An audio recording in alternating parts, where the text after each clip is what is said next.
আপনারা শুনছেন place of fear, যেখানে প্রতিটি গল্পের পেছনে থাকে এক অজানা ভয়। আজকের গল্প ভুতুরে গ্রাম। এটি একটি নির্জন গ্রামের গল্প।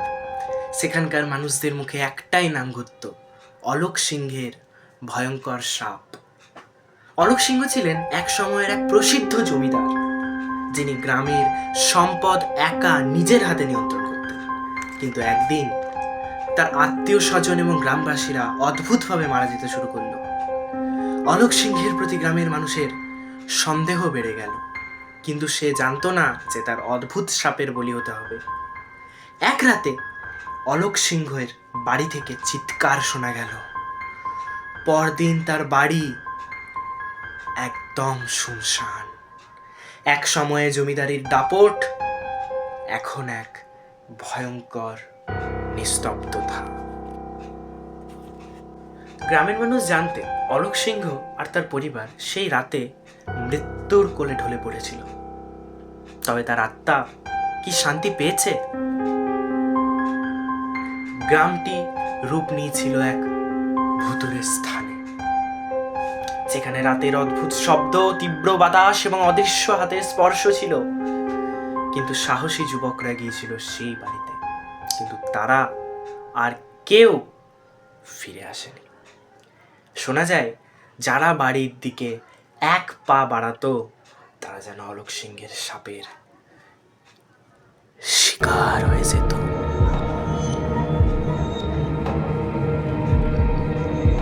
কিছুদিন পর গ্রামের কাছাকাছি একটি নতুন বাড়ি তৈরি হয়, তবে কেউই সেখানে থাকতে সাহস পায়নি। একদিন গ্রামের এক তরুণ ছেলে শ্যামল তার বন্ধুত্বের সঙ্গে নতুন বাড়িটিতে রাত কাটানোর পরিকল্পনা করে। তারা বিশ্বাস করত অলোক সিংহের গল্পটা শুধুই লোককথা। তারা বাড়ির ভেতরে ঢুকলো। পুরো বাড়ি একেবারে অন্ধকারে ঢাকা, একটি ঝিঝি পোকার আওয়াজ ছাড়া আর কোনো শব্দ ছিল না।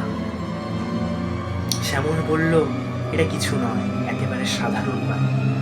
কিন্তু যখন তারা সিঁড়ির নিচে গেল, তাদের সামনে এক নতুন দৃশ্য অপেক্ষা করছিল। এটি ছিল অলোক সিংহের দেহ, অর্ধগলিত। তার মুখে ছিল এক অদ্ভুত হাসি। সে যেন তাদের দিকে তাকিয়ে হাসছে। শ্যামল তার বন্ধুদের সাথে চলে আসলো।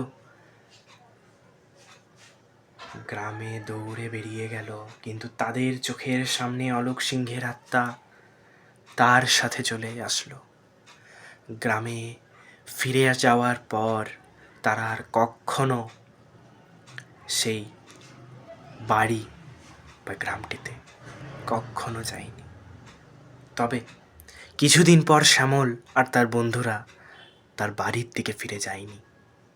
সেই বাড়ির জানালা থেকে আবার এক অদ্ভুত হাসির শব্দ শোনা গেল। গ্রামবাসীরা আবার জানতেন অলোক সিংহের পাপ এখনো গ্রামে বেঁচে আছে। অলোক সিংহের সাপের রহস্য কি শেষ হবে কখনো, নাকি এই গ্রামটি চিরকাল ভুতুরে থাকবে? কি মনে হয় আপনাদের? জানান কমেন্টে। চ্যানেলে নতুন হলে চ্যানেলটি সাবস্ক্রাইব করে পাশে থাকবেন। আজকের জন্য গল্প এতটাই। ততক্ষণ ভালো থাকবেন, সুস্থ থাকবেন এবং গল্প শুনতে থাকবেন। দেখা হচ্ছে পরের কোনো ভিডিওতে। ধন্যবাদ।